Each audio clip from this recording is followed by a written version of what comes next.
Hi, I just wanted to share something today as I am thinking and looking something up today. Okay, so when someone tells you they miss who you used to be, or that they don't recognize who you are anymore, it can feel like a personal attack on your character and identity. Something else so similar, being judged for using curse words or profanity, can lead to feelings of guilt and shame. So these situations can indeed feel like others are intruding, putting their little dirty feet on your brain if you let them. So we gotta protect that. Like, get your dirty feet. You can't enter here with your dirty feet. So it will feel like others are intruding on your inner self and trying to dictate how you should think or behave. So I'm getting ready to list from looking up some research on this and see, are there any real life examples and possible solutions to reclaim our identity when we are approached with these type of projection or behaviors, or what others believe they try to put on to you real hard. Like, I don't know. So here we go. Okay, so to reclaim your identity, to give a bounce back, to try to understand it a bit more, and stay in your, as we try to stay in our own shoes, and we want to be authentically who we are, right? So I mean, we go through stuff. We don't stay the same, some of us, and there's change, right? So when someone tell you they miss who you used to be, and you know that you are not out here hurting people, are not out here trying to murder people, are not out here trying to control or manipulate other people's minds, right? And then when you stand up for yourself and you speak up for yourself, they're like, oh, you're not usually like this. Like, you're usually, more passive, and accept smart remarks, or you accept those kind of, if you get drunk and people say what they really feel, but when you come back at them what you are really thinking, like, how in the world are you gonna say something to me and I don't say nothing? So normally you're like that, right? But then when you come out of your skin and build your confidence and things of that nature, and you reply to things that don't feel good to you, comments and statements that don't feel good to you, they look at you like, you're changing. Like, what's gotten into you? Right? So, it says reclaiming your identity. When faced with comments about missing the old you or not recognizing who you are, it's essential to remember that people's perceptions do not define your worth. Also, should I say that now? I'll wait. It made me, I'm gonna say it. It made me think of, like, when people say you're going to hell. If you curse, you're going to hell. They put you in hell.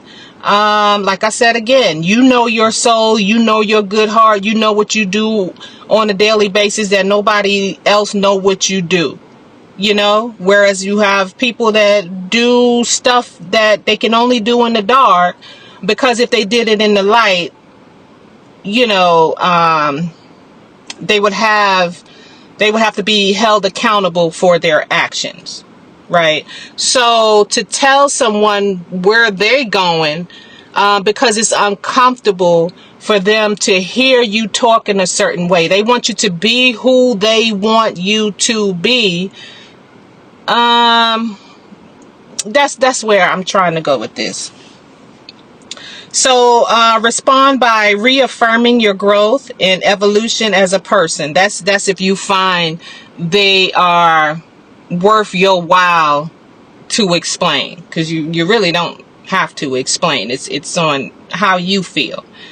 You can calmly explain how you have changed for the better, and that personal growth is a natural part of life.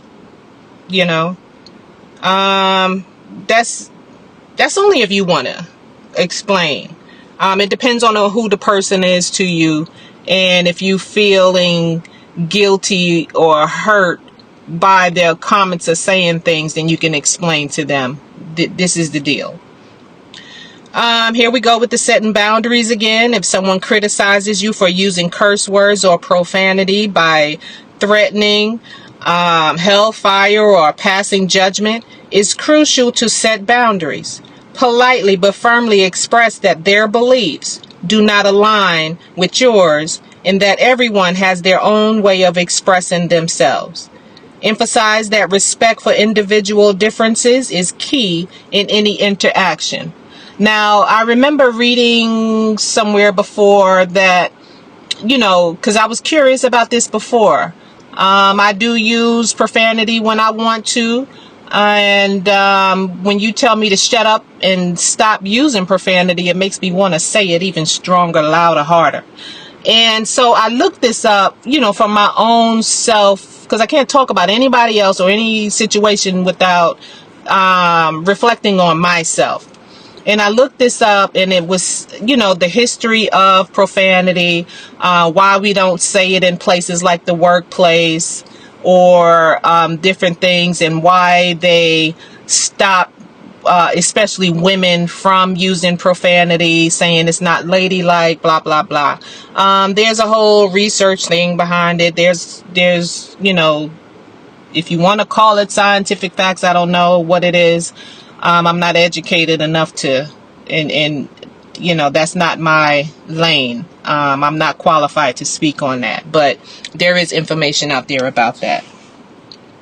Self-reflection. Take time to reflect on why these comments affect you deeply. Understanding your triggers and vulnerabilities can help you build resilience against external judgments. External judgments. Again, get your dirty feet away from trying to approach my brain, my mind, my thoughts. That's just the way I think about it. I'm just sharing. Engage in practices like mindfulness, journaling, or therapy to strengthen your inner self and develop a more robust sense of self-worth. Being able to stand up for yourself and be your true, authentic, self. You have a good mind. You know what you want to say. You know what you want to think. You know what you want to share. You know your experiences that you have chewed up forcefully from childhood through life, being around certain people, and now you're trying to, cough up and get those bones out. You know what I'm saying? Per se. Another one here says educate others. Sometimes people make such remarks out of ignorance or lack of understanding. Instead of reacting defensively, like we don't have to attack when they approach, we can consider educating them about different perspectives and the importance of acceptance and empathy.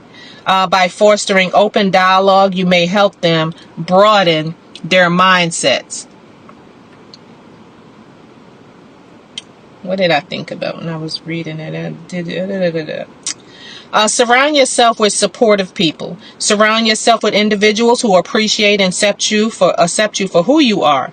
Building a supportive network, and I always call it them like-minded people with following your gut instinct, can shield you from negative influences and provide a safe space where you can freely express yourself without fear of judgment. You don't have to hide who you are. You can speak, you're not hurting nobody. You're not trying to kill nobody. You want to speak like who you are,